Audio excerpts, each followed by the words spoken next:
하나님의 말씀 함께 보시도록 합니다. 하나님의 말씀은 마태복음 13장 18절, 19절 말씀을 함께 보려고 합니다. 하나님의 말씀은 마태복음 13장 18절, 19절 말씀 함께 보십니다. 그런즉 씨 뿌리는 비유를 들으라. 아무나 천국 말씀을 듣고 깨닫지 못할 때는 악한 자가 와서 그 마음에 뿌리운 것을 빼앗나니 이는 곧 길가에 뿌리운 자요. 아멘. 성경을 보다 보면 하나님의 모습이 보이기도 하고 내 모습이 보이기도 하고 세상이 보이기도 하고 이런 부분들이 이제 보이기도 하죠. 그런데 신앙생활을 하다 보면 말씀을 보다 보면 예배를 드리다 보면 말씀을 듣다 보면 뭔가 내 마음에 연결되는 게 있을 수 있고 그렇지 못할 때도 있지만 대부분이 저와 여러분은 하나님의 말씀이 내게 연결되는 은혜를 경험해야 되는데 오늘 말씀 속에 보니까 그 길가에 씨를 뿌리는 비유를 가지고 말씀하고 있어요. 상식적으로 생각할 때 여러분이 아주 귀한 곡식의 가치를 가지고 있는 것을 파종을 할 때에 길에다가 그냥 뿌리는 사람은 없을 거예요. 분명히 좋은 땅에 좋은 밭에 좋은 곳에 열매를 거둘 만한 효과를 볼 만한 곳에다 아마 씨를 뿌리게 되겠죠. 그런데 오늘 말씀은 길가에 씨를 뿌렸다는 거예요. 그러니까 오늘 말씀은 하나님의 모습과 세상은 길가인데 하나님의 모습은 씨를 뿌리는 사람이에요. 씨를 뿌리는 분이세요. 그러니까 세상에 씨를 뿌릴 때 세상이 어떤 상황 속에 있냐면 길가에 노출되어 있다는 거예요. 물론 이제 성경에 돌짝밭이 있고 가시덤불밭이 있고 좋은 밭이 있는데 그러니까 밭의 유형을 말하는 게 아니라 시대적인 상황을 말하는 게 아니라 이렇게 세상은 말씀을 기쁨을 받을 수 있고 말씀의 결실을 못 맺기도 하고 말씀에 대하여 기쁨을 받지만 곧 실족하고 또 말씀을 듣자마자 빼앗겨버리는 오늘의 말씀은 길가를 말하는데 길가를 이렇게 말씀을 했을 때 여러분 사람이 그 노숙하는 것 여러분 보셨죠?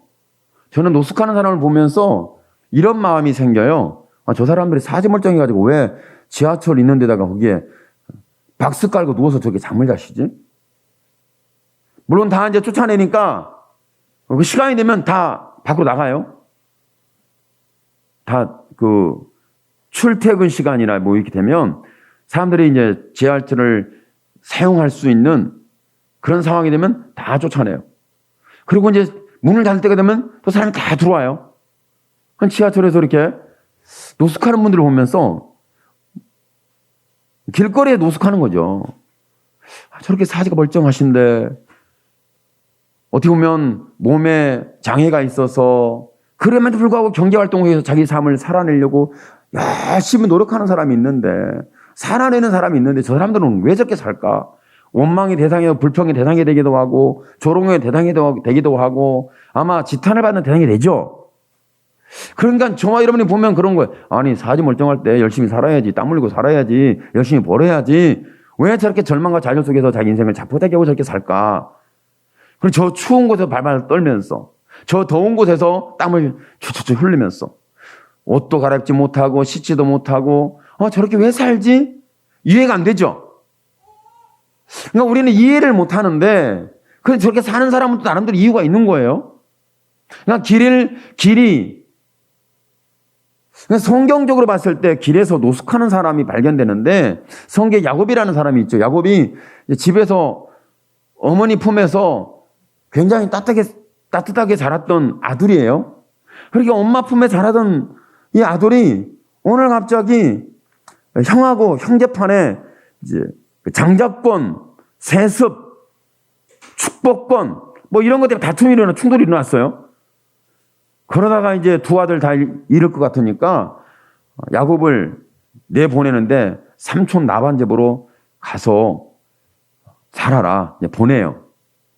보내는 과정에서 야곱이 가다가 멈추고 노숙하는 상황이 보이는데 돌을 베게 하고 잠을 잡니다. 돌을 베게 하고 잠을 자고 있단 말이죠. 그러니까 이런 노숙하는 거예요. 그러니까 거기에서 노숙을 하다가 그가 거기에서 노숙하기 전에 그 모습, 노숙한의 그는 어떤 마음이었을까? 가야 할 길은 멀고 다시는 돌아갈 수 없는, 아버지 집에 돌아갈 수가 없잖아요. 형 에서로부터 자기는 이제 죽을지도 모르는 그런 신세가 돼서 어머니 아버지가 너 빨리 피해라 해서 어찌 보면 시간을 다투는 것을 말해서 야반도주다 그러죠. 시간을 다투니까 몰래 도망가는 거니까. 그런데 베델이라는 곳에 와서 돌을 베개하고 잠을 자는 그 모습을 보면 지쳐서 골아 떨어졌을까? 아니면 잠을 자면 잠이 안 올까? 하여간 어떤 상황인지 모르지만 거기에서 노숙하다가 하늘이 열리는 역사를 경험합니다. 이 사닥다리가 내려오는데 천사들이 오르락내리락하고 하나님의 약속이 주어지고 내가 너와 함께 있어 내가 얻은 너를 지키며 내가 돌아오기까지 내가 너와 함께 하리라고 약속을 주시죠. 그럼 야곱은 또 고백을 합니다. 하나님께서 나에게 돌아오게 하신다면 내가 반드시 10분의 1을 아버지께 드리겠나요? 하나님께 드리겠나이다. 이곳이 하나님의 절이니 자기가 베고 잤던 돌을 베개를 세워놓고 기름을 부어서 내가 반드시 이곳에서 하나님을 섬기리라. 왜? 저와 여러분 하나님을 섬기는 그 장소가 우연한 종교적인 장소가 아니에요. 하늘이 열린 장소거든요. 하늘이 열렸어요. 그러니까 사람들이 우리 인생에서 보면 너무 힘들고 어렵고 답답하고 절박하고 절실한, 그럼에도 희망이 없는, 가는 길을 가야 되는, 살아내야 되는 이런 인생일 수 있는데, 이런 노숙하는 인생. 근데 거기에서 하늘이 열리는 사건이 있었던 거죠. 이 야곱의 하늘이 열리는 사건은요, 이것을 끌어들여서 예수님이 하신 말씀이 뭐라고 말씀하냐면, 예수님이 세례를 받을 때 하늘이 열리고 성령이 비를같이 임하고 하나님의 말씀이 있기를 이는 내 사랑하는 자여 내 기뻐하는 자니 너희는 저의 말을 들으라. 이런 말씀이 다시 증거되는 이런 상황인 거죠. 이런 연장선상에 본다면 저와 여러분은 세상에 먹고 마시고 사는 내일의 미래를 여는 것도 중요하지만 저와 여러분은 하늘이 열리는 이 은혜를 경험하는 게 굉장히 중요합니다. 근데 지금 우리는 이 시대에 하늘이 열리는 시대에 살고 있을까? 성경에 보면 요셉이라는 사람이 나와요. 요셉이 11번째로 얻은 아들인데 늦둥이죠. 그리고 자기가 사랑하는 아내인 라헬로부터 얻은 아들이니까 야곱이 너무 사랑했어요. 다른 아들들은 옷 대충 입어. 그런데 이 아들은 채색 옷을 입히고 각별히 챙기고 각별히 사랑하는 이 모습을 봤을 때 이 자체가 형제들부터 미운 털이 바뀌는 상황이 된 거죠.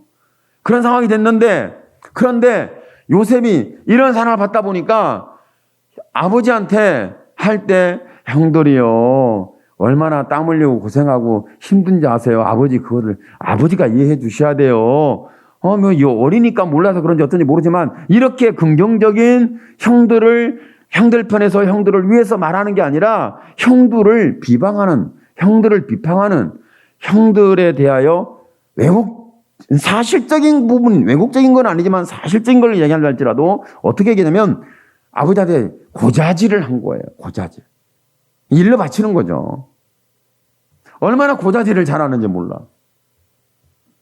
그러니까 고자질을 들었을 때 성숙한 야곱이, 하나님의 사람 이스라엘이라는 야곱이 이렇게 말해야죠. 요셉아, 네가 아직 어리서 모르는구나. 그렇게 하지 말아라. 형들을 비방하는 게 아니란다. 이렇게 말했으면 좋겠는데 또 너무 사랑하니까 마음을 뺏겼는지 어떻는지, 야곱아 네가 그런 말을 했느냐, 알았다 해가지고 형들을 다 모이라고 해라. 형들을 다 모이면 형들이 하여간에 자기들이 잘못한 모든 뒤에 아버지 눈에 보일 때는 잘난 척 하다가 아버지만 안 보이면 벌써 농땡이를 피는 거야. 이것을 누가 일러 바치냐면 이 요셉이 일러 바치는 거예요. 그러니까 미운 털이 형들로부터 요셉에게 박히기 시작하죠. 이것이 순간 일어난 것이 아니라 단회적인 사건으로 일어난 게 아니라 계속적으로 있다 보니까 형들은 요셉에 대해서 심기가 불편했어요. 마음이 불편했던 거죠. 이런 상황을 봤을 때 이제 야곱의 집안이, 믿음의 집안, 이스라엘 집안이 이렇게 쑥대밭이 된 거예요. 적절하지 못해요. 신앙생활하는 그 집안이 하나님을 만났고 하나님을 중심으로 제사하고 말씀을 함께 듣고 하나님을 섬기는 그 집안이 이렇게 서로가 시기하고 질투하면서 니칸네칸 편이 갈려지고 충돌하는 현상이 일어나는 야곱의 집안을 보게 되었죠. 야곱이 좀 하나님의 말씀을 가지고 형제들이 서로 협력하고 우인을 다지면서 서로가 이해하고 포용하고 용서하고 끌어안아야 된다 이렇게 말했으면 좋겠는데 요셉이 고자질하면 그대로가 형들을 혼쭐을 내는 거예요.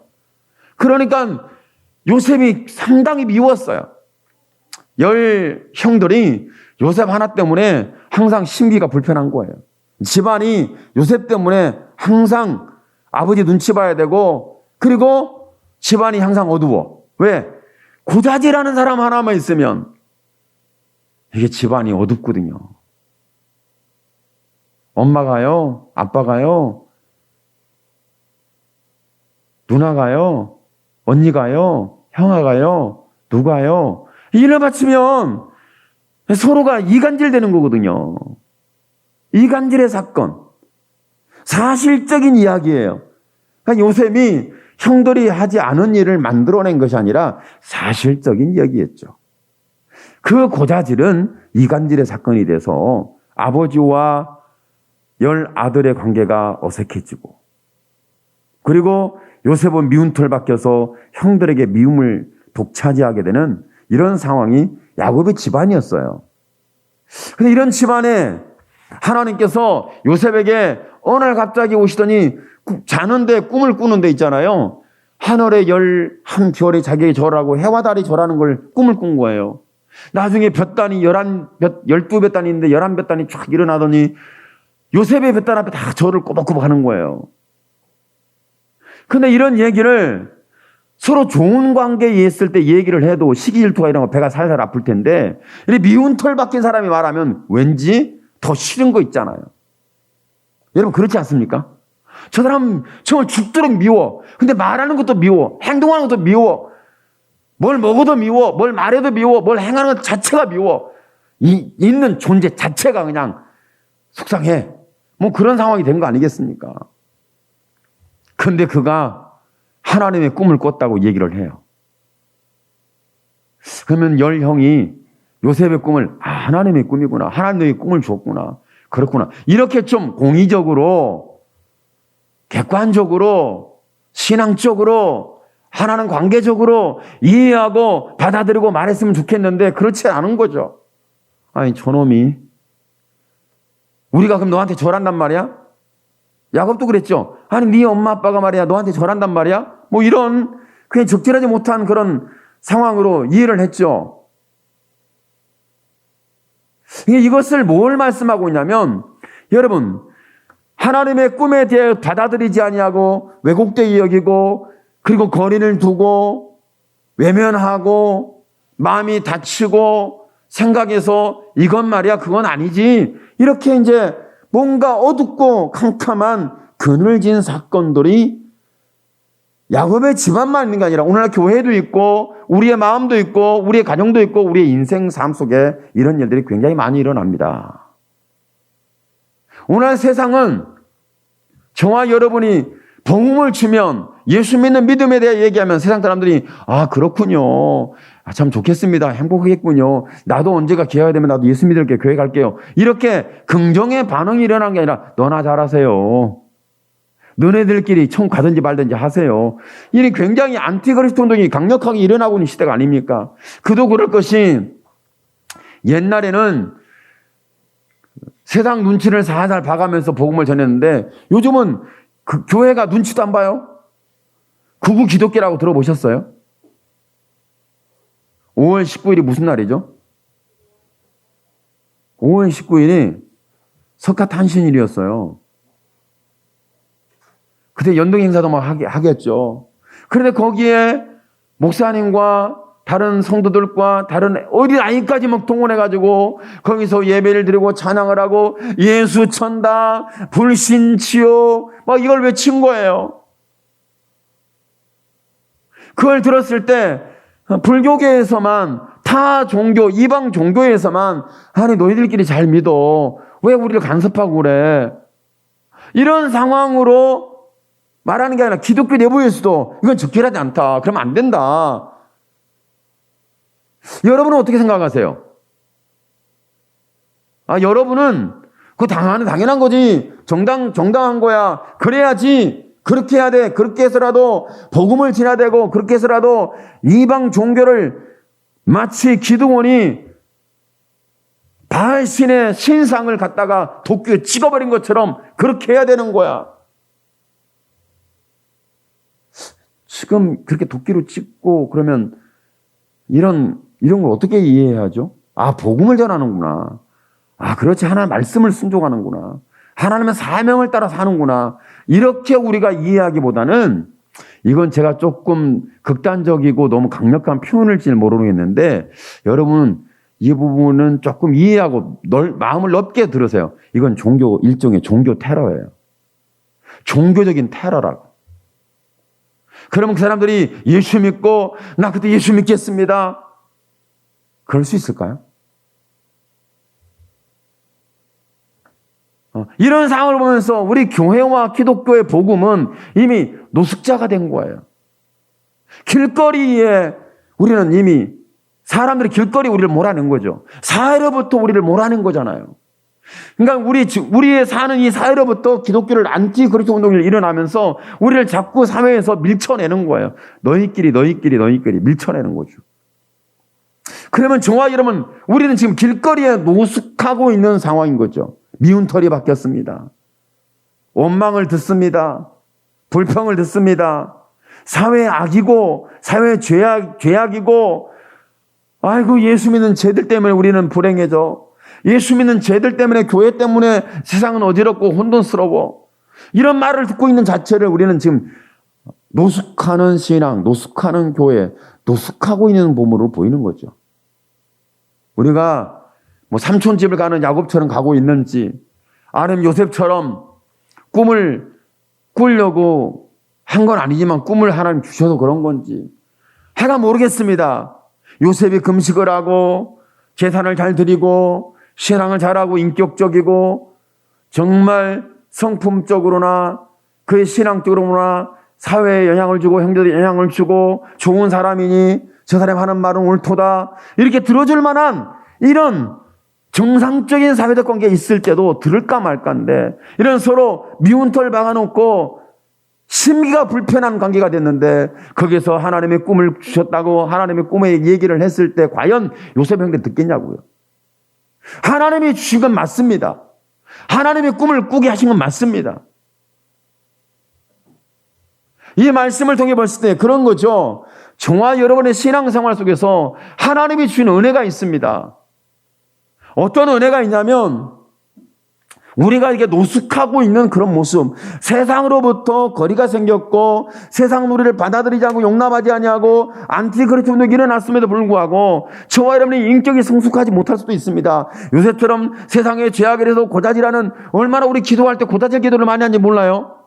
기도할 때 고다질 기도한다니까. 하나님 누가 그랬어요? 남편이 그랬어요? 아내가 그랬어요? 자식이 그랬어요? 부모가 그랬어요? 형제가 그랬어요? 누구 때문에 나 속상했어요? 누구 때문에 어쩌고저쩌고 막 고다질을 해. 그럼 하나님은 어떻게 하죠?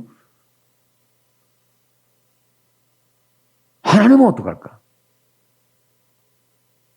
이런 기도를 했을 때 과연 저와 여러분 하나님이 합당하게 여기실까? 아니면 그 소리를 들었던 물론 우리가 불합리하게 당하는 아픔이 있고 우리가 핍박을 받고 고난을 당하고 고통을 당하는 순교의 직전까지 가게 되는 이런 상황이 사회적으로 일어날 수는 있겠죠. 그러나 우리가 믿음 때문에 하나님의 말씀 때문에 일어나는 사건은 아닌 우리 스스로의 부적절한 죄악 때문에 남의 죄를 고자질하고 비판하고 정죄하고 피켓 들고 시위하고 그렇게 해서 세상의 죄가 달라질 것 같으면 하나님이 교회를 맨날 데모하는 군중으로 만들었을 겁니다. 그런데 성경 역사상 데모하는 군중을 하나님께서 일으키지 않아요. 성경사를 보세요.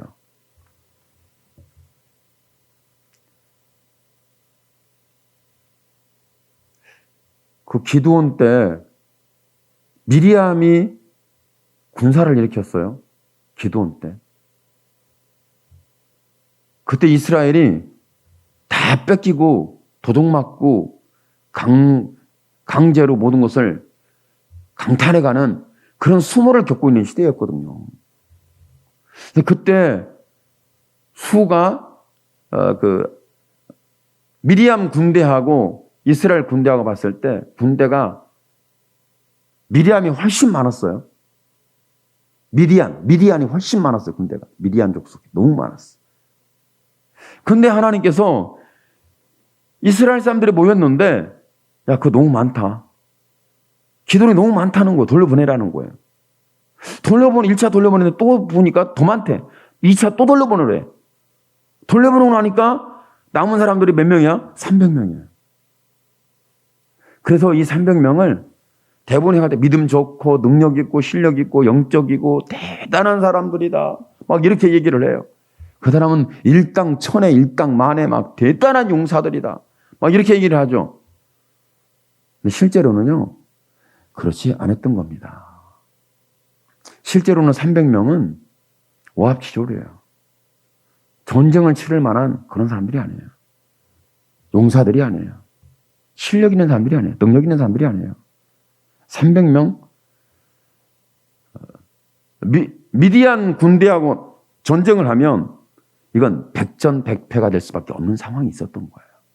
근데 왜 하나님은 그렇게 군중을 모으지 않고 군중을 다 쫓아내고 군중을 몰아내고 1차, 2차 군중을 다시 돌아가라고 하고 그리고 300명을 가지고 일하셨을까? 그리고 그 사람들이 어마어마한 뛰어난 전술과 전략과 능력과 용맹과 용기가 그리고 군사적인 그들의 모든 그 무기를 사용하는 군병들의 능력이 대단했을까? 그렇지 않거든요. 근데 왜 그랬을까 했는데 하나님은 그런 거예요. 300명의 사람들이 노숙자와 같아요. 정화 이름에 노숙하는 것도 노숙자와 같아. 우리가 지금 기독교 교회는 노숙자거든요. 노숙자 신세예요. 교회 건물도 좋고 다 좋지만 실상은 신앙적으로 봤을 때는 노숙자예요. 정신적 상태나 영적인 상태나 이런 걸 보면 길거리에 이미 노숙하고 있는 그런 모습. 마치 야곱이 아버지 집에 쫓겨난 것처럼 우리는 좀 쫓겨나 있는 상태처럼 보일 수 있거든요. 그런데 그 300명의 사람을 통해서 하나님이 일하시는 거죠. 노숙자와 같은 우리에게 하나님이 일하시는데 오늘 성경의 씨 뿌린 비를 통해서 말씀하시는 부분은 뭐냐면 봐라. 하나님이 어리석은 분이 아니시거든요. 사람은 어리석어도 하나님은 지혜로우신 분이잖아요. 사람은 생각이 짧지만 하나님은 다 아시는 분이잖아요. 우리는 능력이 한계가 있지만 하나님은 전능하신 분이잖아요. 근데 하나님께서 길가에다 씨를 뿌렸다는 거예요. 상식적으로 길가에 씨를 뿌리는 사람이 아니에요. 우리도 안 뿌려요. 사람도 안 그래요. 근데 하나님께서 씨를 뿌린대.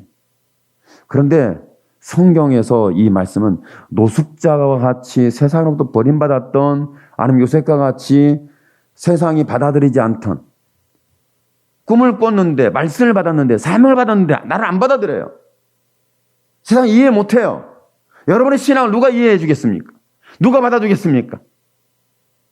우리가 하나님 앞에 천국의 비밀을 받은 자라고 말하면 누가 이해하겠습니까?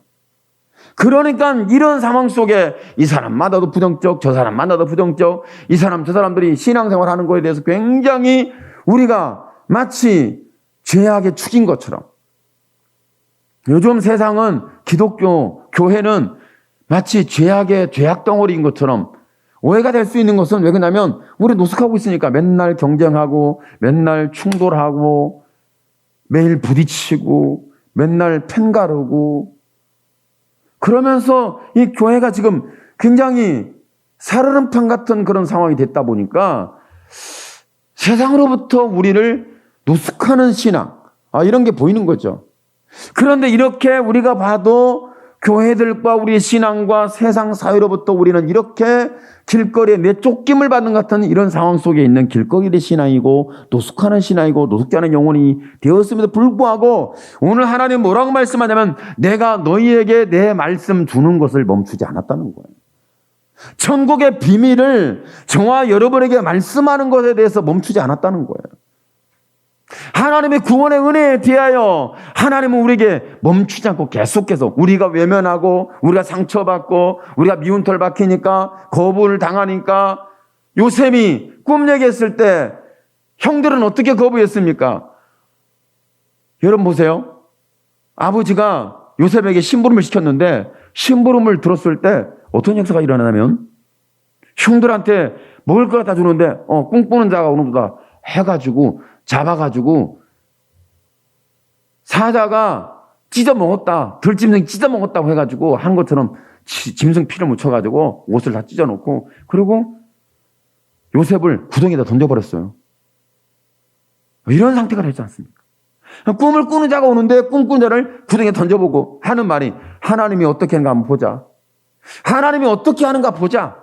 거기에 이제 하나님께서 격동하는 누번의 마음을 격동시켜가지고 큰 형을 격동시켜서 미디안 상인에게 팔게 만듭니다. 그 집안에 팔았어요. 그러니까 죽임을 당하고 버림을 당하고 팔리는 역사를 경험했던 이런 모습이 있음에도 불구하고 하나님의 꿈은 요셉의 마음을 떠나지 않았어요. 요셉의 삶을 떠나지 않았어요. 요셉의 믿음의 중심을 이탈하지 않았던 거죠.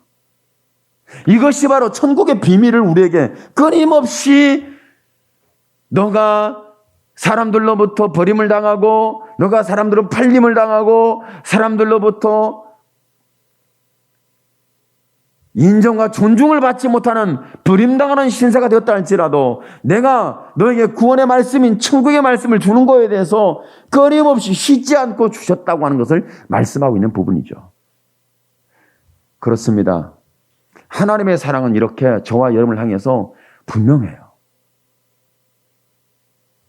노숙자인 우리에게, 길가에 있는 우리에게, 상처받은 우리에게, 세상으로부터 버림받은 우리에게, 세상으로부터 팔려버린 우리에게 하나님께서 천국의 말씀을 주시는 하나님의 사랑을 우리에게 주시는 것을 멈추지 않았다는 거죠.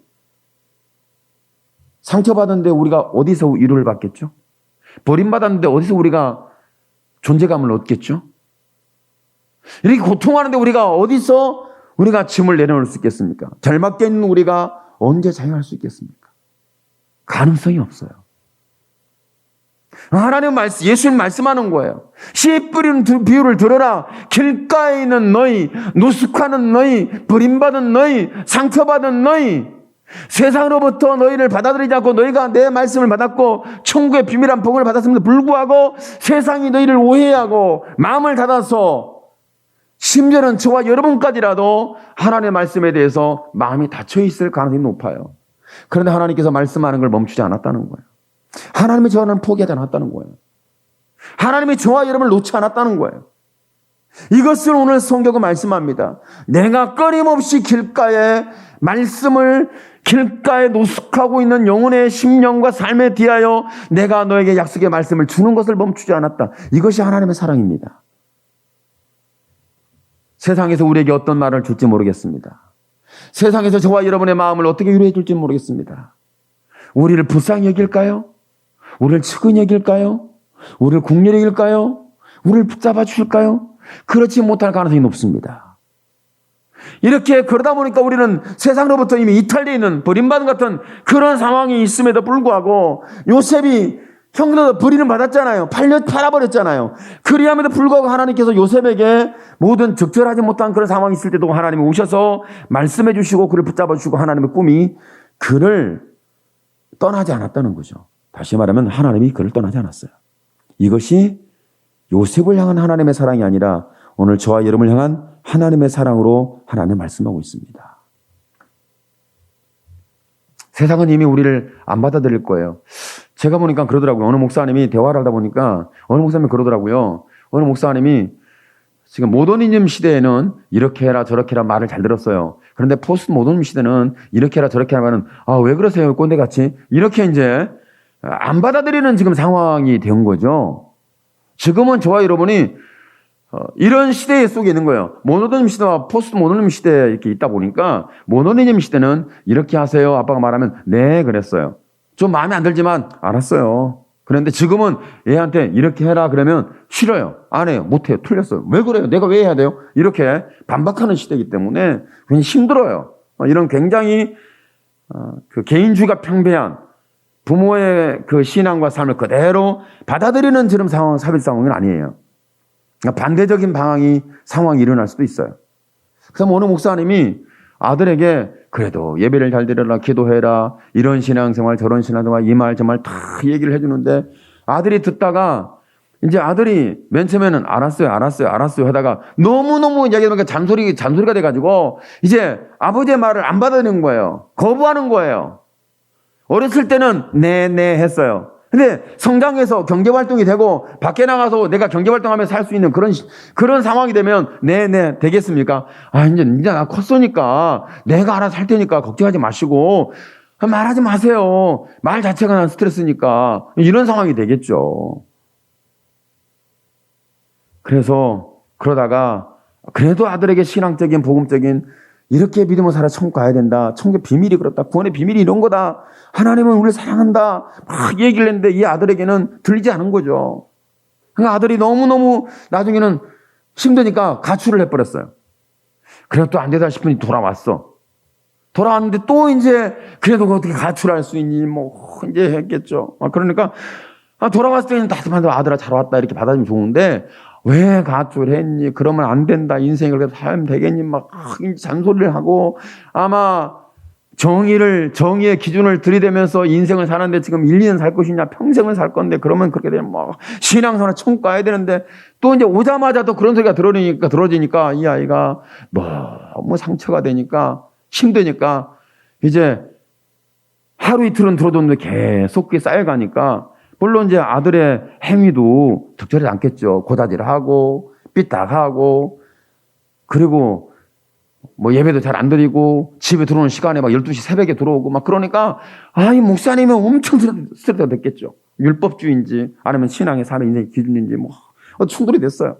그래서 아들에게 얘기하니까 아들이 나중에 너무 듣다가 너무 힘들어 지쳐가지고 아들의 폭탄 선언을 했습니다.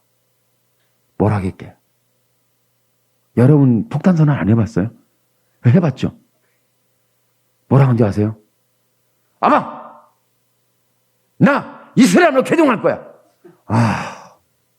그 말을 듣는 순간에 이 목사님이 화도 나고 열도 받고 또 아들이 저 모양 저 꼴이 되니까 어떻게 감당이 안 되는 거야. 또 절제가 안 되는 거예요. 그래가지고 오늘날 너를 호적에 파내버리겠다 해가지고 실제로 호적 파내러 가봤대. 그랬더니 사회적으로 호적에서 파낼 수가 없다네요. 그랬답니다. 지금 세상은 이런 거예요. 누가 지금 목사님이 길가에 있는지 아들이 길가에 있는지 우리가 길가에 있는지 교회가 길가에 있는지 우리는 노숙자예요. 그런데 중요한 것은 그렇게 노숙자 서로 관계가 어색하고 충돌이 되고 대립이 되고 그냥 교회도 서로 분파가 되고 당파가 나눠져 있고 누구파 하면서 서로 대립해서 으르렁거리는 이런 상황 속에 교회가 천국이야? 구원을 받아? 야, 저 사람이 진짜 천국 갈 수 있을까? 이런 한 가지 길가 노숙자 신세가 되어버린 적절하지 못한 우리의 모습과 심령과 믿음의 심령 영혼 마치 되었다 할지라도 오늘 하나님의 사랑을 말씀합니다. 내가 너에게 천국의 비밀을 말하는데 멈추지 않겠다. 안 받아들여도 말하고 거부해도 말하고 왜곡해도 말하고 끊임없이 예수님의 십자가의 사건과 그 사랑과 구속의 역사를 말씀해 주신 하나님의 사랑이 오늘 저와 여러분 가운데 다시 마음에 들려져서 오늘 여러분 노숙자가 되었지만 거기에서 하나님의 사랑이 나를 일으키는 하나님의 꿈 같은 이야기 천국이 오늘 저와 여러분에게 목격이 되고 경험되고 체감이 돼서 다시 한번 우리의 마음에 하나님의 나라가 회복된 평강이 가득 채워지기를 예수님의 이름으로 축원합니다. 아멘. 기도합니다. 주여 살아계신 하나님 영광을 받아 주옵소서. 하나님의 나의 하나님의 은혜를 베풀어 주시길 원합니다.